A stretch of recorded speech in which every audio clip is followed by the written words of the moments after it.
এতটুকুই আমাদের এরিয়া। আর এই এরিয়ার মধ্যে সবাই আমাকে চেনে? চেনে মানে কি বলছো তুমি? এবার ক্লাবের ভোটে তুমি দাঁড়াচ্ছ শুনে কিছু মেয়ে তো এবার তোমায় বিয়ের প্রস্তাব দিয়ে বসেছে। হ্যাঁ, কি যে বলিস ফুটো, তুইও না লজ্জাও করে। যাই হোক দাদা, মানুষকে কিভাবে খুশি করবা সেই ব্যাপারেও আমি ভেবেছি। খুশি মানে সবাইকে আমাদের প্রতীক গামছা বিতরণ করব। বুদ্ধিটা খারাপ দিসনি। হ্যাঁ হ্যাঁ, এটাই করব। আর কণিকা দিন নামে বদনামের ভালো স্ক্রিপ্ট তৈরি করেছি মিটিং এর জন্য। বাহ ফুটো বাহ, দারুণ কাজ করেছিস, এ তো অসামান্য কাজ। ভোটের প্রচার নিয়ে কিছু ভাবলি শিলা? ভোটে আবার প্রচার? সেটা কি? ভগবান, কাদের নিয়ে ভোট লড়বো ভাই?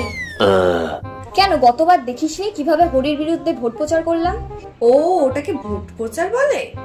বাহ, এইভাবে তোরা ক্লাব সাপোর্ট করবি? বছরে তো একবার ভোট হয়, কি করে জানবো বলো? যাই হোক, কিছু ভাবলি কি?